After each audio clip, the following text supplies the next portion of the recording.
సేవకుల హృదయం పరిచర్య వైపు తిరుగుతూ ఉంటుంది, విశ్వాసుల హృదయం ఏమో సేవకుల వైపు తిరుగుతూ ఉంటుంది. ఇది రాంగే.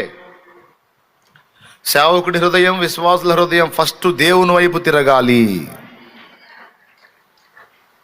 క్లియర్గా చెప్తున్నా ప్రతి పాయింట్ని. ఇవన్నీ పక్కన పెడితే, శరీరులను ఆధారము చేసుకోవటం అనేది పక్కన పెడితే, ధనమును ఆధారము చేసుకొనుట. ఇక వారి హృదయం అంతా కూడా డబ్బు డబ్బు డబ్బు డబ్బు డబ్బు. దేవుడు అన్నాడు, మీరు దేవునికిని సిరికిని దాసులుగా ఉండనేరరు. మీరు ఉంటే నాకన్నా దాసులు గండి, లేకపోతే ఆ డబ్బు కన్నా దాసులు గండి. ప్రభువా నీకు దాసులమైతే ఏం వచ్చింది ఆయన, డబ్బుకు దాసులమైతే పైసామే పరమాత్మ హై. కావాల్సిందని డబ్బు ఇచ్చింది కానీ నువ్వేమిస్తావు నాయన?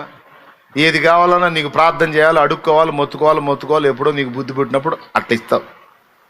అదే పైసలు ఉన్నాయనుకో, అసలు ఎంత బాగుంటుంది దేవా అని కొంతమంది హృదయాలు పైసలు చుట్టే ఉంటాయి, డబ్బు చుట్టే ఉంటాయి. ఒక మాట చెప్తాను, రూపాయి డబ్బులు నీ దగ్గర లేకపోయినా, బ్రదర్ స్తోత్రం చెప్పండి అందరూ, రూపాయి డబ్బులు నీ దగ్గర లేకపోయినా నువ్వు దేవుణ్ణి నీ యొద్ద కలిగి ఉంటే, విస్తారమైన డబ్బున్న వాడి దగ్గర లేని మనశ్శాంతి, సంతోషం, సమాధానం, ఆదరణ, ధైర్యం నీ దగ్గర ఉంటాయి. లోకంలో చాలా మందికి విస్తారమైనటువంటి డబ్బు ఉంది, కానీ మనశ్శాంతి లేదు, సంతోషం లేదు, ఆదరణ లేదు, ఆనందం లేదు, ధైర్యం లేదు, భయం గుప్పెట్లో బతుకుతున్నారు. కానీ విస్తారమైన డబ్బు లేకపోయినా దేవుని బిడ్డల దగ్గర సంతోషం ఉంది, సమాధానం ఉంది, ఆదరణ ఉంది, ధైర్యం ఉంది. ఎందుకుంది అంటే వారి దగ్గర దేవుడు ఉన్నాడు. మరి లోకంలో డబ్బును ప్రేమించి డబ్బు కోసం వెంపర్లాడి డబ్బును కుప్పేసుకొని డబ్బునే వెతికినటువంటి వాళ్ళ దగ్గర డబ్బు ఉంది కానీ దేవుడు లేడు.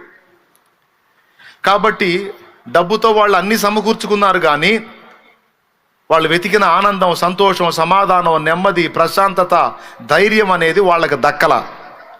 అందుకే పేరు గాంచినటువంటి, ప్రఖ్యాతి గాంచినటువంటి వ్యక్తులు సైతం ఉర్లేసుకొని చచ్చారు, ఆత్మహత్యలు చేసుకొని చచ్చారు. కావాలంటే మీరు బాగా ధనవంతులు ఎంక్వైరీ చేసి చూడండి, కుప్పలు పైసలు ఉన్నాయిగా, బాగున్నావా అని అడగండి.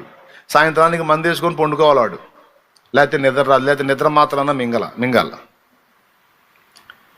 అది కూడా పనిగాక చచ్చిపోతున్నారు. నేను చెప్పేది కొత్త విషయమా, ఆల్రెడీ మీరు ఎరిగినాయనా? సినిమా యాక్టర్ల దగ్గర నుంచి, రాజకీయవేత్తల దగ్గర నుంచి, పారిశ్రామికవేత్తల దగ్గర నుంచి, మిలియనీర్స్ దగ్గర నుంచి ప్రాణాలు నిలువున ఉసరుసర తీసుకున్నారు. ఎందుకు? బ్రతకలేకపోయారు. ఎందుకు? అన్నీ ఉన్నాయి కదా, పైసలు ఉన్నాయి.